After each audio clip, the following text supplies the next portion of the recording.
Hey gang, it's JC and this is your Daily Dose for Tuesday, August 24th, 2010. A cooperative venture with Mind Active in beautiful downtown Brentwood. Archives top of the page. Dave Murray's weather forecast. You can get us on your smartphone now at jc'sdailydose.com. The pool closes exactly 1 month from today. Every year I promise myself I'm not going to let the summer get away, and every year it seems to happen, and there you go. And huh? What do you mean I have a booger? I don't have a booger. Anyhow, so yeah, the pool. I don't have a booger. What do you say? I do have a booger? Okay, can we knock this off now?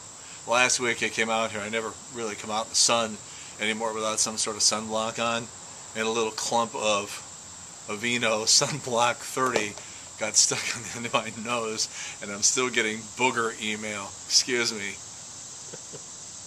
I'll be back in a minute. All right. So, oh boy. Tiger and Elin are now divorced, giving a ray of hope to all skanky cocktail waitresses who live or work in proximity to a golf course of one kind or another. Tiger, meanwhile, says he would like to spend more time in Paris. Hilton. I don't usually watch beauty pageants. I think they're all sort of stupid, but this Miss Universe pageant getting a lot of attention here the last couple of weeks. Because they're like, look, we're just going to do things different. We're going to show a little more skin. We're going to get a little crazier and all that. And so I figured, well, I'll give it a chance. Why not? And so I watched it a little bit, and it wasn't bad. So now you play that game when the girls come out the first time. You figure, okay, I'm going to pick the winner, and then I'll come back in 2 hours and see if she won. So I picked Miss Jamaica. Miss Jamaica was the first runner-up. I almost did it. Incredible.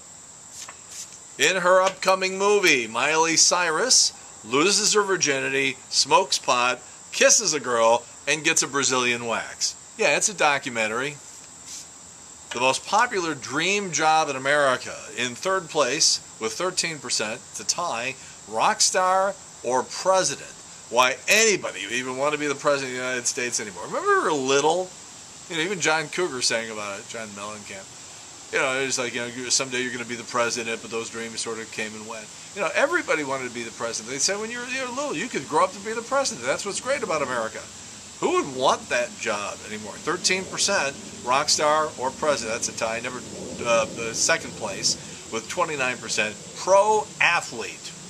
And first place with 32%, dream job, movie star. Now, before you ever give that answer, try to get yourself in a situation where you can watch a movie being made, because usually it cures people of ever wanting to do it. There is so much sitting around, waiting, doing nothing. I would go nuts doing that. Just the few times I've ever had to appear on a TV show, did a little thing on Miami Vice back in 1985. We sat around, we had to be there like 7:30 in the morning, and they shot our scene at 9:30 at night. We just sat around and waited for an entire day, and then it was all over and done within a couple of seconds. By the way, you know, the number 2 answer there for the dream job is pro athlete. You might want to think about this too. I'll tell you the story of Julie Inkster. Julie Inkster, professional golfer, LPGA, 50 years old, and over the weekend, she is just a couple of strokes back and has a chance to win this LPGA tournament, and that would make her, at 50, the oldest person ever to win an LPGA tournament. So just before the 10th hole, the Golf Channel shows up, and this is being broadcast live. And they're like, can we get an interview?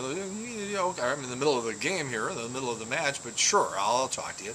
So now they're talking to Julie Inkster. They think they got a big story going and everything. Hey, you might win, all that sort of business. So she's got like a 30-minute break in between shots, and it's time to resume the game. And so she picks up one of those little donuts that you put on the end of your golf club, similar to a donut that Major League Baseball players use on the bat. And you swing it a few times, and then the club feels lighter. Well, some adoring fan is at home watching all of this live on the Golf Channel and says, hey, wait a minute, you can't use a donut for a practice swing in the middle of a match. I don't care if she did have a 30-minute break. That's illegal.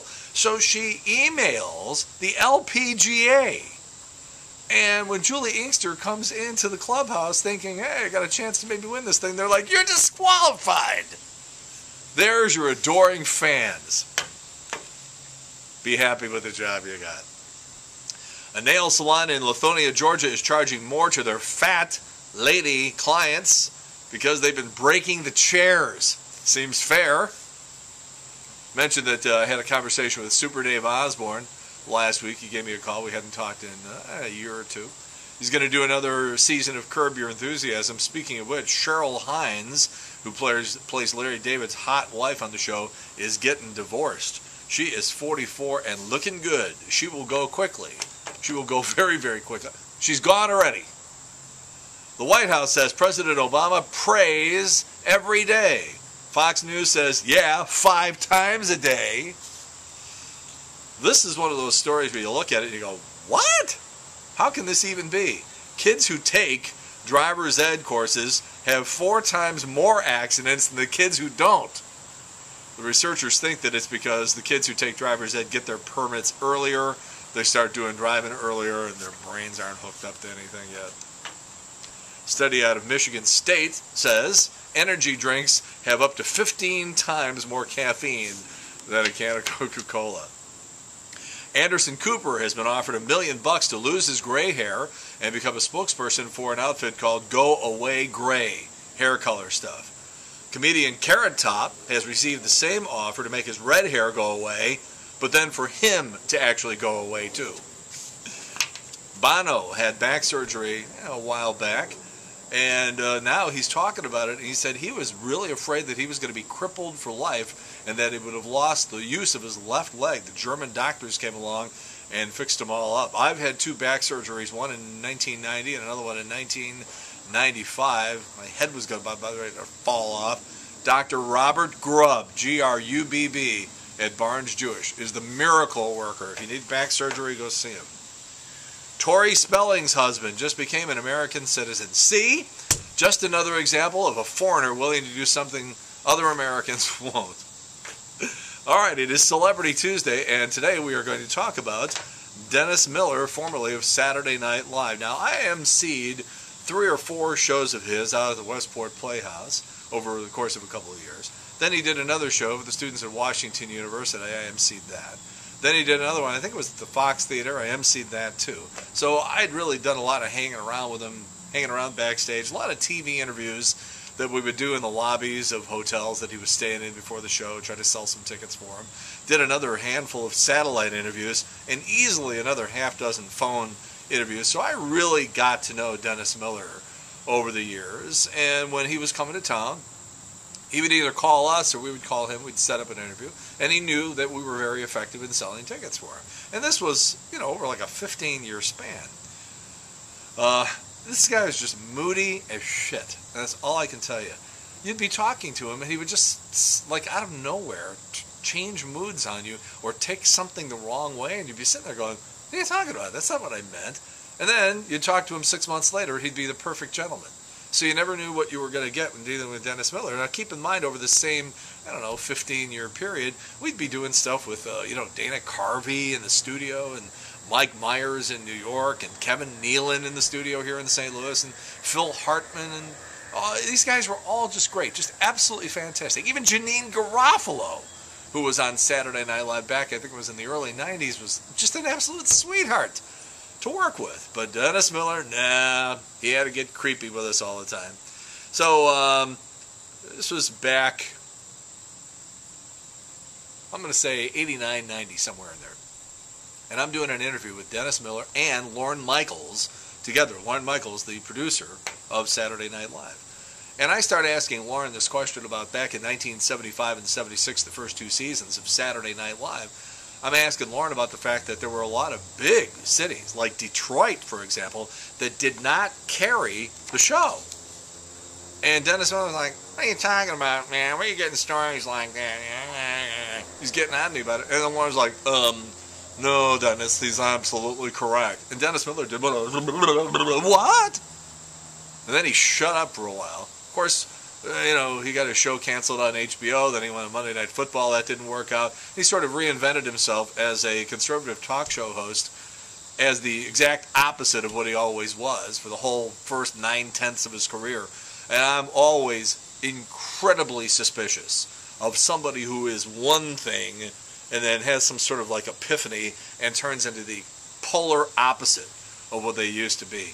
A moody, shifty, self-absorbed, disingenuous punk, Dennis Miller, formerly of Saturday Night Live. Sorry, folks, I hate to have to tell stories like that, but it's the truth. All right, JC's Video Village is brand new as of yesterday. We go back to 1997. David Letterman, St. Louis night. 488 people from St. Louis in the crowd at the Ed Sullivan Theater, and I'll show you how we covered it from New York on Channel 4 back in 1997.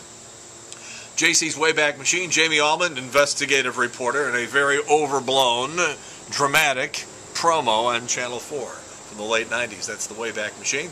Not necessarily the news is Tony La Russa. JC's Eye Candy. I try not to oversell things. I've tried to, over the last, 26 years now, I've tried to earn your respect and your confidence. And while a lot of other people sort of take opportunities because they're on radio or TV to sort of oversell you on something, get you all excited about something, and then you show up and it's like, this is no big deal. I've always tried not to overhype things. That having been said, JC's Eye Candy today is absolutely sensational. It's friggin' great. A few months ago, we gave you installment number 1, and as of today, installment number 2 of The Luckiest People on Earth. Look at the video. Chances are you'll forward it to pretty much everybody you know. All right, one birthday I want to get in a day early. I want to make sure I don't forget. My buddy B. Quinn is having a birthday tomorrow. Happy birthday, B. All right, that's it. JC's Daily Dose for Tuesday, August 24th, 2010.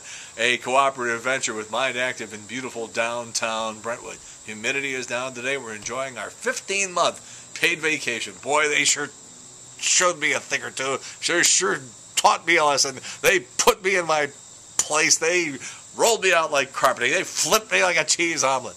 Doing Jeff Altman now. That's it. The Daily Dose for Tuesday, August 24th, 2010. In the meantime, we've beaten this one to death. Have a good one. See you later. Bye.